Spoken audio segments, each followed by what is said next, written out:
एक बार मंजुलपुर नामक गांव में दो भाई सुनील और सुधीर रहते थे। बड़ा भाई होशियार मगर घमंडी था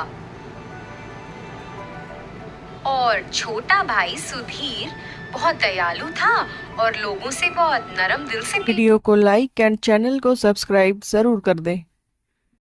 पेश आता था। रोज सुबह सुबह सुनील अपने काम पर निकल जाता, 4 बोरी नारियल खरीदता और गांव के बाजार में बेच आता।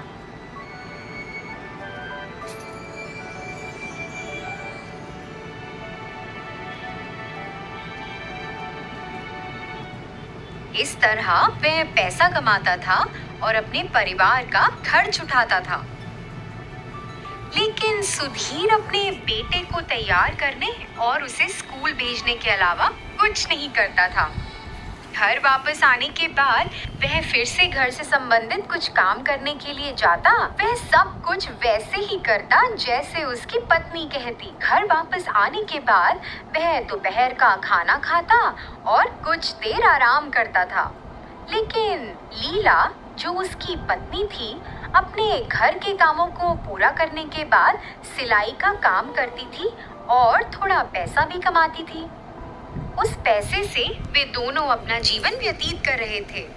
इस तरह से सुनील एक नारियल बेचने का व्यवसाय चला रहा था और सुधीर कुछ नहीं कर रहा था। एक दिन सुनील अपने भाई के पास आया और बोला, अरे भाई, आप शादीशुदा हैं, आपके बच्चे भी हैं। कोई काम किए बिना घर बैठने से काम नहीं चलता। ओह हाँ, अब आप तो कुछ जानते ही नहीं, तो क्या करेंगे? आपको पता ही नहीं कि काम कैसे करना है। सुनील सुधीर को सुझाव देने के बजाय हर समय उसे चिढ़ाता था। सुनील की यह बात लीला को पसंद नहीं आती थी। हे भगवान, इसे तो और कुछ काम ही नहीं है, ये तो बस सुधीर को चिढ़ाता रहता है। इसका मुंह बंद करने के लिए सुधीर को कुछ काम करना शुरू करना होगा। ये तो और भी लोगों के पास जाके ये सब बातें करेगा और बाकी सब लोग भी सुधीर को चिढ़ाने लग जाएंगे। इन सब बातों से परेशान एक दिन जब वह अपने विचारों में खोई हुई मंदिर से अपने घर वापस आ रही थी, रास्ते में अचानक एक संत ने कुछ कहना शुरू कर दिया। अपने पति की चिंता मत करो। और तुरंत लीला उनके पास चली गई। संत ने अपनी शक्तियों का उपयोग किया और उसके हाथों में एक छेद वाला करछुल दिखाई दिया। यह करछुल लो और अपने पति को दे दो, इससे उसकी किस्मत बदल जाएगी। लेकिन जब वह इसे ले रही थी तो उसके मन में एक सवाल आया। स्वामी जी, इस करछुल के साथ मेरे पति क्या कर सकते हैं? बेटी, भाग्य तुम्हें रास्ता दिखाएगा। बस इतना कहकर संत लीला को घर भेज देते हैं। लीला ने यह सोचना बंद नहीं किया कि करछुल उसके पति के लिए कैसे उपयोगी होगा। सुधीर ने अपनी पत्नी के हाथों में करछुल को देखा और उसे लेने और देखने के लिए दौड़ पड़ा। लीला, तुमने क्या खरीदा है? एक करछुल? वाह वाह, बहुत अच्छी बात है। यह करछुल कोई साधारण नहीं है, यह बहुत शक्तिशाली है। यह हमारे भाग्य को बदल सकता है। इसके अलावा यह करछुल तभी काम आएगा जब इसका उपयोग आप खुद करेंगे। तभी ये हमारे जीवन को आगे बढ़ने के लिए मदद करेगा। हमारे गांव के संत ने यह बात स्वयं मुझे बताई है। अच्छा, तो इसका मतलब है कि करछुल एक जादुई चीज है। उन्होंने मुझे ये तो नहीं बताया कि वह जादुई है या नहीं, लेकिन ये कैसे उपयोगी बनेगा, यह हमारे पर निर्भर है। ठीक है, चलो एक काम करते हैं। चलो इस करछुल को किसी तरीके से आजमाते हैं ताकि पता चल सके। हाँ, ये ठीक है, अच्छा विचार है, चलो करते हैं। तो इस तरह से सुधीर करछुल को पकड़ता है। लीला विभिन्न प्रकार के भोजन तैयार करने के लिए हर चीज को कम से कम मात्रा में तैयार रखती थी। जिसे करछुल के साथ परोसा जा सके। सबसे पहले उसने समोसे को तलने के लिए गरम तेल में डाला।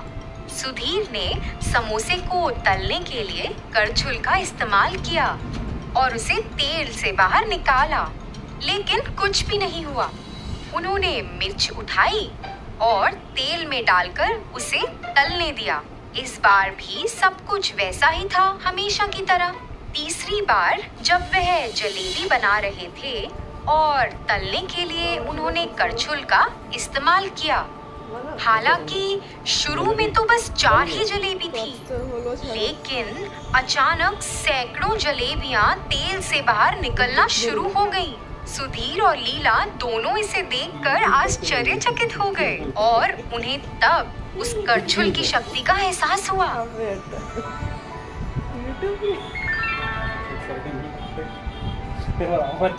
अरे लीला, मैं ऐसा करना जारी नहीं रख सकता।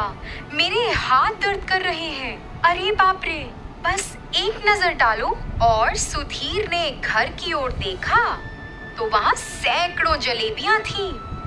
सुधीर तो उन सबको देखकर हैरान ही रह गया। अरे लीला, हम इसे कैसे खा सकते हैं? हे भगवान, आप ऐसा सोच भी कैसे सकते हैं कि इन सभी जलेबियों को हम खा सकते हैं? मुझे लगता है हमें एक काम करना चाहिए। हम इन सब जलेबियों को गांव में जाकर बेच सकते हैं। अगर हम इन्हें बेचेंगे तो हमें कुछ पैसा भी मिलेगा। उस पैसे से हम अपने जीवन को बेहतर बना सकते हैं।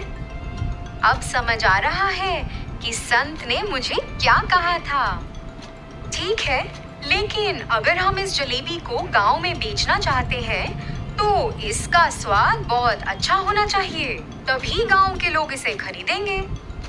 जैसा कि सुधीर ने कहा, उन्होंने जलेबी का स्वाद चखा।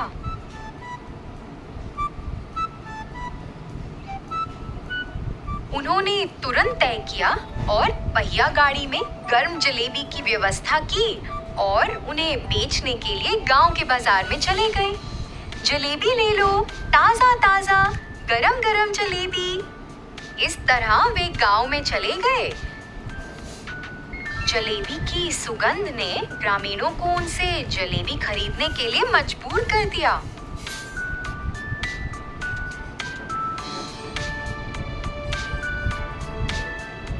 उस समय सुनील अपने रास्ते पर लोगों के एक समूह को देखकर सोचने लगा, अरे यह सब क्या हो रहा है? इतने लोग यहाँ इकट्ठा क्यों हैं?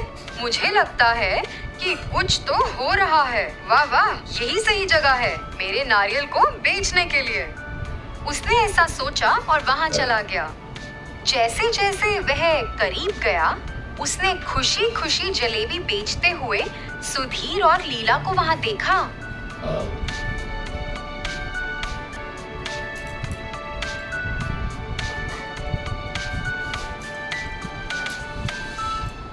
अरे ये लोग कैसे इस जलेबी को बेच पा रहे हैं? वे जलेबी बनाने का खर्चा कैसे उठा रहे हैं? इतनी सारी जलेबियां इन्होंने कैसे बनाई? अरे ये तो संभव नहीं है। ये कुछ तो अजीब है। मुझे जांच करनी चाहिए। जब वह ऐसा सोच रहा था, एक ग्रामीण जो सुनील को पार कर रहा था बोला, अरे सुनील, तुम यहाँ खड़े होकर क्या कर रहे हो? अपने भाई से सीखो। वे तुम्हारी तरह सभी लोगों को बेस्वाद नारियल पानी और इतना महंगा बेचकर 2 का नहीं दे रहा है। वह जलेबी बहुत स्वादिष्ट है और लजीज भी है। ग्रामीणों की टिप्पणियों को सुनकर और अपने भाई सुधीर की सफलता को देखकर सुनील को ईर्ष्या होने लगी। इस तरह अपमानित होने के बाद सुनील सुधीर और लीला का पीछा करने लगा जब तक कि वे घर वापस नहीं आ गए। सुनील खिड़की के पीछे कहीं छिपा हुआ था और अपने भाई और लीला को सुनने लगा। देखो लीला, हमने इतनी कमाई की, क्या आज रात हमारे लिए ये सारे पैसे गिनना संभव है? अरे हाँ, चलिए एक साथ गिनती शुरू करते हैं। तो इस तरह से वे दोनों गिनती पूरी कर लेते हैं और उन्हें ये बात अविश्वसनीय लगती है कि उन्होंने एक दिन में 8,000 रुपए कमाए और वह बहुत खुश थे। लीला, चलो हम इनमें से 6,000 रुपए मेरे भाई सुनील को दे देते हैं, उसकी मदद हो जाएगी। मुझे पता चला कि उसका व्यवसाय घाटे में चल रहा है। यदि हम इसे देकर उसकी मदद करते हैं तो इससे उसे एक अच्छे व्यापारी से अच्छे नारियल प्राप्त करने में मदद मिल सकती है। फिर उसका व्यवसाय अच्छा हो सकता है और उसका परिवार खुशहाल रह सकता है। क्या कहती हो? जी, ये ठीक नहीं है। वो हमेशा आपको टोकता रहता है और आपको बेकार समझता है, और आपने देखा नहीं आपको कैसे चिढ़ाता है वो। आप क्या भूल गए हैं? हम अब पैसा कमाने में सक्षम हैं, इसलिए आप जो चाहते हैं वो कर सकते हैं।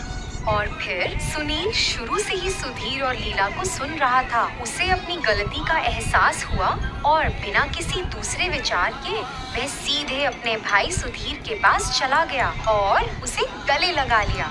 उसने अपनी गलतियों के लिए माफी भी मांगी। जैसे कि सुधीर ने सुनील की मदद की, इससे सुनील का जीवन आसान हो गया था और उसने अपना व्यवसाय उचित स्थिति में कर भी लिया था। यहाँ तक कि सुधीर और लीला ने जलेबी बनाना जारी रखा और उन्हें रोजाना गांव में बेचा और पर्याप्त पैसा कमाया। इसी तरह उनका जीवन बहुत सरल हो गया था।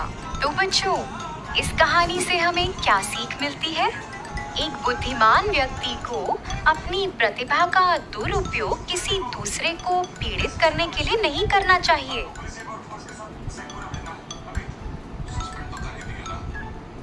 हमें हमेशा विनम्र रहना चाहिए। बदले में आपके जीवन में सब कुछ अच्छा होगा।